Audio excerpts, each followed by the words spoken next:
Muito bem, eu vou conversar agora com um otorrinolaringologista que naturalmente são profissionais de linha de frente que vem encarando essa doença, a Covid-19, desde o seu primeiro instante.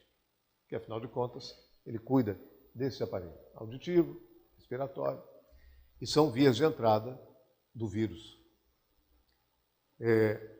Como é que os otorrinos se precaveram aí de problemas graves que poderiam acontecer? A gente vai saber agora com o doutor Marcos Sodré. Doutor Marcos Sodré, primeiro, obrigado por ter vindo, ter aceito o nosso convite, ter vindo conversar com a gente a respeito de um problema grave como esse e a ação do médico otorrinolaringologista. Confesso ao senhor que eu entrevistei vários segmentos da medicina, vários profissionais de vários segmentos da medicina. Mas o otorrinolaringologista, que é o profissional de muita linha de frente, eu ainda não tinha conversado e tenho a grata satisfação e a honra de recebê-lo aqui no estúdio. Boa noite. Boa noite, Aldo. Eu agradeço o convite, uma satisfação muito grande e você me faz relembrar o início de todo esse novo momento, né? Há um ano e pouco atrás, a gente começava a escutar, começava a atender no consultório sintomas gripais, com características muito diferentes, em que se associava uma diarreia a uma dor de cabeça forte, se associava a uma obstrução nasal, uma perda de olfato, e todo mundo estava assustado. O que é isso? Até o senhor ficou? Assustado porque é imprevisível. Sim. Você pode estar com Covid e não sentir nada, e depois de 2 dias você pode estar numa UTI. Então é uma coisa de ficção científica, digamos assim, Aldo. E os otorrinos, a Sociedade Brasileira de Otorrinolaringologia, começou a ver seus protocolos, o que é que está acontecendo, já que, como você bem destacou, nós atendemos o quê? A pessoa que está com a garganta doendo. A gente vai ter que ir até aquele limite de aproximação, de ver a garganta, de observar o nariz, dentro do nariz, no ouvido, as secreções, como é que está? Então a gente lida bem em cima mesmo. Simplesmente foi um profissional direto da história. Direto ali. Direto da história. E todas essas medidas... Assim, me perdoe, assim como o dentista também, né? Ah, muito. Também foi dentista direto. Eu acho até mais que nós, porque o aparelho pulveriza e faz com que fique aquele... Sim, aquele motorzinho, né? O motor, ele vai... Aquelas partículas... colocar partículas em suspensão, perigosíssimo. Mas voltando para o nosso caso, em que a gente começou a conviver e talvez, né, até uma reflexão que me vem agora em mente, eu não tinha visto, poucos otorrinos tiveram problemas tão sérios, talvez por nós estarmos acostumados já a ter esse contato e o hábito de se precaver, né? Compensado ou otimizado pela máscara, pelo álcool gel, pela limpeza dos aparelhos, que já se fazia em parte. Então, os otorrinos realmente tiveram um contato bem interessante, bem sério, diário, né, com pessoas que dizem: doutor, eu estou com Covid, o senhor examina? Com certeza, vamos examinar. A pessoa no ato em que você pegou a Covid? Não, ainda não, graças a Olha, Deus. Tá vendo? Não peguei, graças a Deus, já desde março do ano passado que a gente tem conseguido, não é, evitar. E agora tivemos a oportunidade de tomar uma primeira vacina e esperamos conseguir, né, sobreviver e também continuar ajudando aqueles nossos pacientes, clientes, amigos, né, que nos procuram. E o principal, o medo de ter o Covid. Sim, claro. Você passa, e grande parte da população passa a sofrer diuturnamente com aquele medo de dizer: mas eu estou gripado. É uma gripe, é uma rinite alérgica, eu estou com dor de cabeça, já começa a ficar cansado, porque entra o fator emocional, entra a doença de asma, entra a rinite, e tudo é tão vasto e tão intricado, como eu falava, que muitas vezes você fica na mão do exame que vai sair daqui a 2 dias. Ah, mas o teste, ele é seguro? Até que ponto existe o falso negativo, o falso positivo? Então, realmente, não é de graça que nossa sociedade padece tanto no Covid como no estresse, tanto na ansiedade como na doença real, que nós não podemos desprezar. Então, realmente é um novo mundo, é um projeto de ficção científica, vamos dizer assim, porque se contássemos há 2, 3 anos atrás que isso iria acontecer, a pessoa iria dizer, estás brincando, Está brincando, né? Agora, como é que o senhor fez para desenvolver aí, como é que você conseguiu desenvolver um trabalho que não, nem o senhor se infectasse e nem que houvesse a probabilidade de um paciente ser infectado? Eu acredito que, como eu tinha colocado de forma superficial, o hábito de nós examinarmos, né, as máquinas, os endoscópios, essa como é, prática que nós já temos, não fez com que a janela aberta, pouco ar-condicionado, né, uma boa alimentação, né, as máscaras, o visor, o face shield, em alguns casos agora diminuímos um pouco, mas tem os óculos. Então, medidas, barreiras físicas, né, hábitos, para que a gente consiga, como se diz, evitar essa contaminação. Mas não é fácil.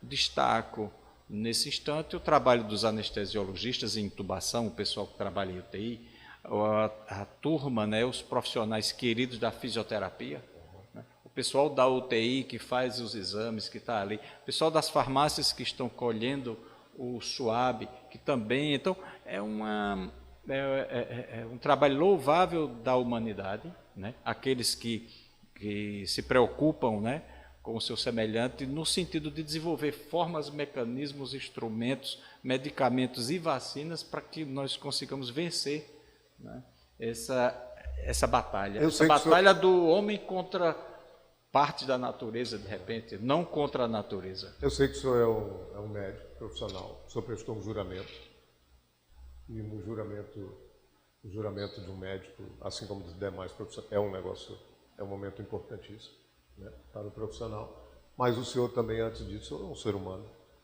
O senhor teve medo quando alguém chegou a dizer para o senhor assim, eu estou com Covid? Porque sempre, não adianta, pegou o vírus, você é uma incógnita, você não sabe se você vai ter os sintomas, se tiver, você não sabe se vai ser atenuado, ou se serão atenuados os sintomas, você não sabe se vai morrer.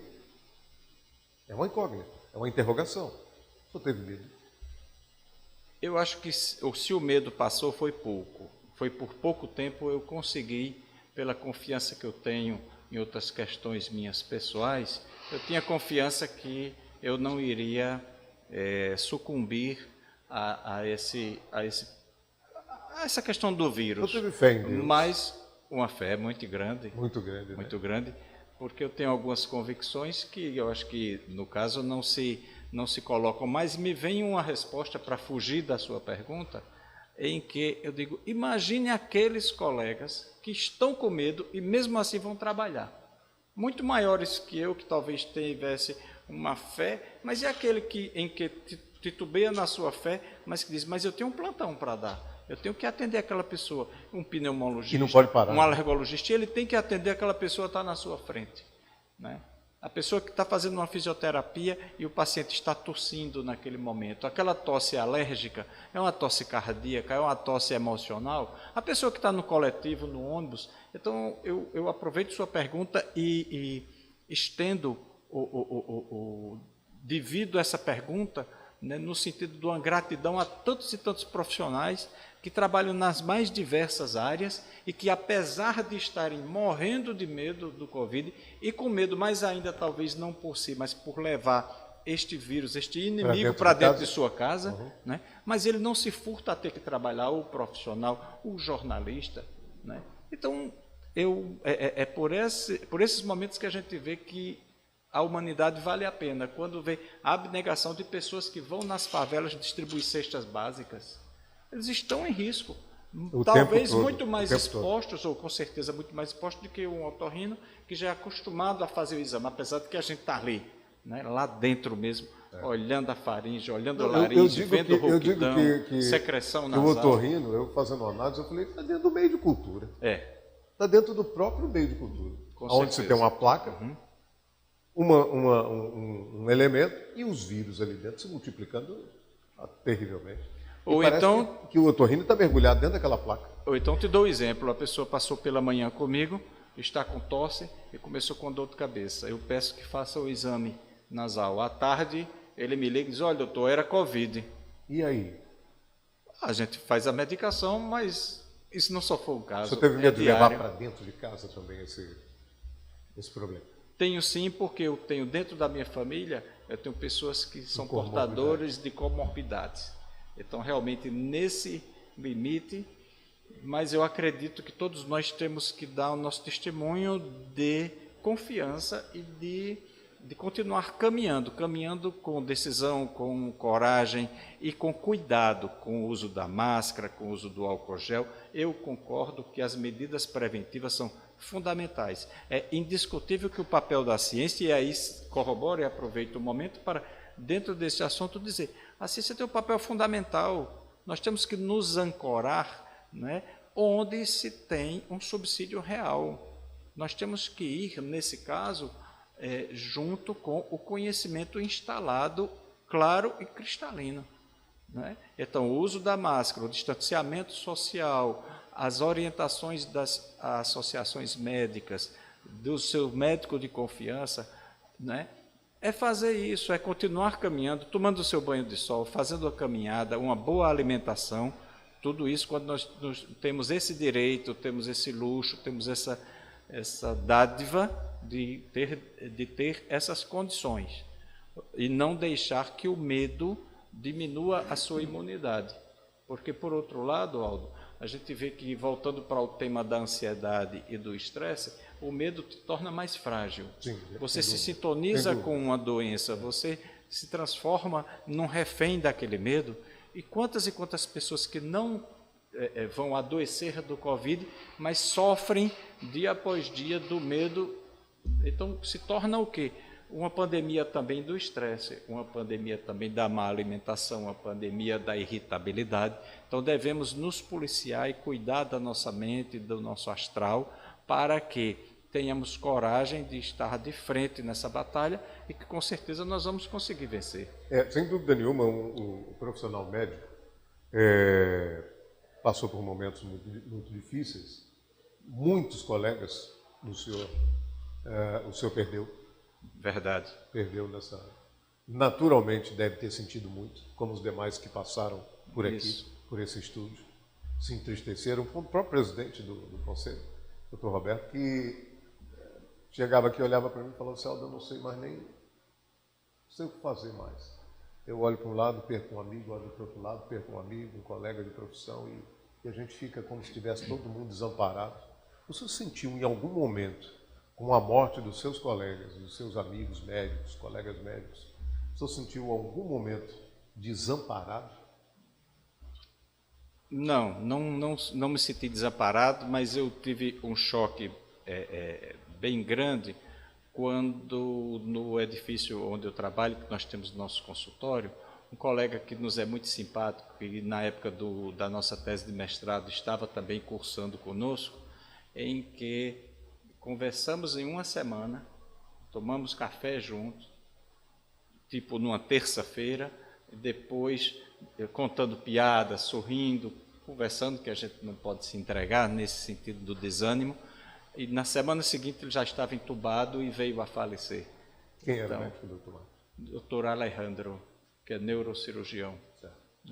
Dr. Alejandro, amigo nosso, em que, através dele, né, eu presto homenagem a todos os colegas, se eu não me engano, já mais de 40 médicos no estado que já sucumbiram, né, não entregando os pontos, mas na batalha ao vírus do Covid. Então, é em nome deles que nós devemos continuar na batalha. É em nome deles, levando dessa bandeira que eles trouxeram até aqui, que nós nos esforçamos para estar à altura, né? E também ao nosso paciente, porque imagina se o médico tem medo e deve ter medo, porque se ele não tem medo, não se pode confundir, me desculpem, coragem com imprudência. Não é? Eu sou corajoso. Não, você é imprudente, é diferente. Mas se o médico tem esse direito, não é? Porque o humano de ter medo, E o paciente que vai sair de casa, que estava isolado, mas que por uma necessidade imperiosa de conservar a sua saúde, a sua vida, vai sair para ir até o consultório. É um medo vezes X, é um medo multiplicado mais que o medo do médico, porque ele já está temeroso e vai sair de casa para ir e pergunta, doutor, eu estou com Covid?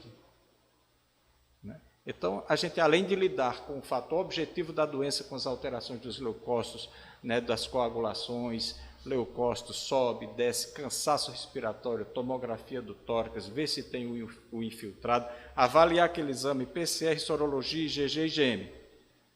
E o temor, e o medo que ele tem, que potencializa, em alguns casos, a progressão da doença. Aí entra o quadro da variedade de apresentações, de formas de apresentação, sinais e sintomas que essa doença tem. Por quê? Porque você vê pessoas com 90 anos, com 100 anos saindo do hospital. E você vê pacientes com 35, 40 anos hoje que não conseguem vencer o Covid. Então está havendo uma mudança em que as últimas informações é que não há mais grupos de risco. Todos somos de risco. Todo ser humano. Todos somos de risco. Então o jovem que tem cuidado na balada, que eu esqueci, da aglomeração, vamos ter cuidado, porque não é hora de baixar a guarda. Devido à mudança de cepa, o vírus fica mais agressivo. E aí sai pegando quem tiver pela frente. Muitíssimamente devido a isso, o pessoal se cansa de estar em quarentena, começa a baixar a guarda, o vírus vai se acostumando e se modificando. Nós temos mais de 15 mil cepas do vírus, e dessas 15 mil mutações, né, umas poucas são aquelas agressivas, sobreviventes entre elas. E dessas poucas, aí que se comenta a cepa da África do Sul, a cepa da Amazônia, né? Então há essa quantidade, mutagenicidade muito grande do vírus, porque o vírus tem essa característica, e de tanto se reproduzir, e daí vem o comentário da importância de se vacinar rapidamente. Porque quanto mais tempo a gente demora a se vacinar, mais tempo o vírus tem para ir se organizando. Então pode chegar um momento em que a vacina diz, olha, a vacina só resolve tantos por cento dos vírus, porque depois da vacina já nasceram outros. Então é por isso que deve se acelerar ao máximo a questão da vacinação, para fugir dessa janela, eu vou chamar assim, imunobiológica, de mutagenicidade, para que a gente consiga diminuir o máximo a presença desse vírus no nosso Brasil, Paraíba, planeta, mundo. Muitos profissionais da medicina tiveram suas opiniões divergidas. Eu acho que a vacina é importante, mas tem que ter, mas sou adepto ao tratamento preventivo. Outros dizem, não, isso não existe porque a ciência não deu a assinatura canetada. O que o senhor pensa com relação a isso? Existem vários fatores. Não, olha, eu tomei de prevenção, eu já venho tomando a ivermectina. Esse medicamento inibiu a progressão do vírus dentro do meu organismo. Aí o outro diz assim, não, mas não funciona desse jeito. Você toma ivermectina, você toma o medicamento que for, no entanto, você vai pegar, o vírus vai progredir.